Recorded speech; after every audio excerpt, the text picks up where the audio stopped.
Guys, कैसे हैं आप सब लोग। आई होप आपका डे अच्छा जा रहा हो और आप अपने बिजी शेड्यूल में से थोड़ा टाइम निकाल पा रहे हो मेरी वीडियोस देखने के लिए।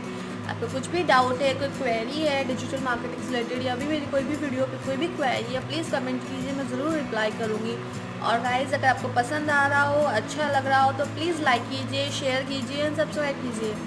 सो गाइस, आज हम फिर से कुछ डिस्कस करेंगे और जो मेरा आज का टॉपिक रहेगा वो टॉपिक रहेगा एसईओ से रिलेटेड। एसईओ में मैंने आपको चीज़ें बताई थी कुछ कि कौन सी चीज़ें होती हैं जो हम करते हैं जिससे हमारी वेबसाइट रैंक करती है।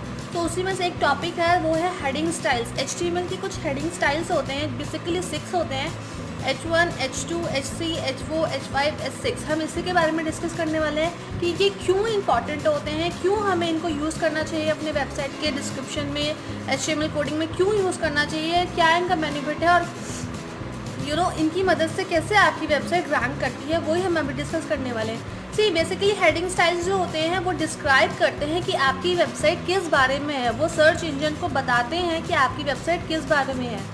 तो ये इसलिए बहुत इंपॉर्टेंट होता है और सर्च इंजन जो है रिकॉग्नाइज करते हैं the copy in your header tags as more important than the rest. मतलब जो हेडिंग टैग्स हैं उनको ज़्यादा वो इम्पॉर्टेंस देता है बाकी आके रेस्ट कंटेंट्स के कंपैरिजन में। दैट मीन्स हेडिंग स्टाइल्स बहुत इंपॉर्टेंट होते हैं, ठीक है। जैसे मैं आपको ऑलरेडी बता चुकी हूँ, H1 से लेके H6 होते हैं, लेकिन जो ज़्यादा इंपॉर्टेंट होते हैं वो H1, H2 और H3 होते हैं। उसके बारे में हम ज़्यादा डिस्कस करेंगे, ओके गाइस। और ये भी ज़रूरी नहीं है कि आप कुछ भी अपने हेडिंग स्टाइल में लिख दें, नहीं, ऐसा नहीं है। आपको हेडिंग स्टाइल में अपने कीवर्ड्स लिखने चाहिए जो आपकी वेबसाइट जिसके बारे में है, जिसके बारे में लोग सर्च करें, उस पर ज़्यादा हमें फोकस करना चाहिए और वही हेडिंग स्टाइल को यूज़ करना चाहिए।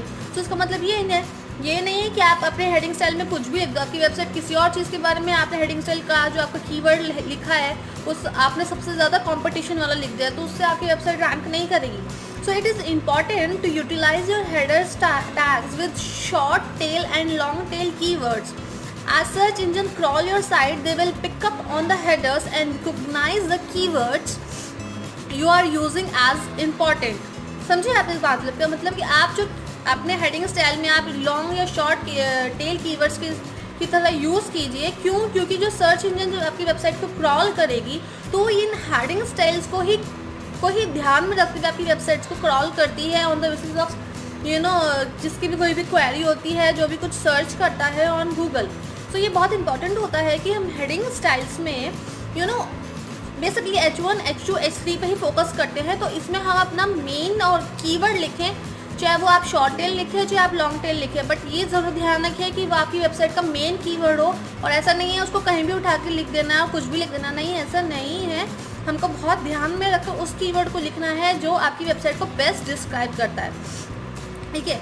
While your header tags do extend to H4, H5 and 6, we are only going to focus on H1, H2, H3 only। क्योंकि मैंने आपको बोला क्योंकि ये सबसे ज़्यादा वैल्यू कैरी करते हैं एसईओ में, H1, H2, H3, ठीक है। सो यही चीज़ है, the H1 tag should contain your targeted keyword. अभी बता रहा है कि H1 जो टैग है वो आपका टारगेटेड कीवर्ड, आपका टारगेटेड कीवर्ड उस H1 टैग में होना चाहिए। Once that closely related to the page title and relevant to your content, यानी कि आपके पेज टाइटल से भी मैच होना चाहिए और आपके कंटेंट से भी रेलिवेंट होना चाहिए। तो इसमें हमें बहुत ध्यान रखना है कि हमें वो कीवर्ड लेना है जो आपके पेज को बेस्ट डिस्क्राइब करे।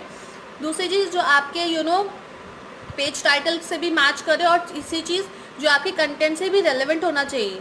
The H2 tag is a sub-heading and should contain similar keyword to your H1 tag। तो जो H2 heading होती है वो आपका सब हेडिंग होती है to H1। तो जो भी हम उसमें कीवर्ड लिख रहे हैं वो सिमिलर होना चाहिए H1 से।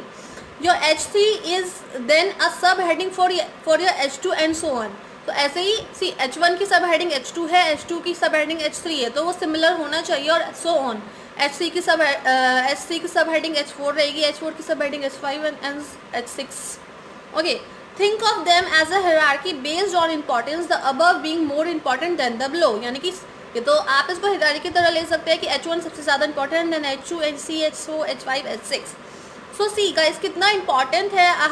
सी हम बीइंग एन एसईओ पर्सन या हम आपकी वेबसाइट आपको कुछ भी कर रहे हैं तो हम आपको ज़रूर रिकमेंड करते हैं कि आप अपनी वेबसाइट पर हेडिंग स्टाइल्स डालें। लेकिन कौन सा हेडिंग स्टाइल्स डालें? वो डालें H1, H2, H3। और वो भी मैं आपको बता चुकी हूँ कि H1 हेडिंग में आपका मेन कीवर्ड होना चाहिए, आपका पेज टाइटल से रिलेटेड होना चाहिए और आपके कंटेंट से भी रिलेवेंट होना चाहिए। देन आपका H2 आता है, then H3, H4, H5, H6 भी यूज़ कर सकते हैं, बट ज़्यादा फोकस हम H1, H2 और H3 पर ही करते हैं। ओके गाइज, देन बात करते हैं हम कि किस तरह से हम कर सकते हैं।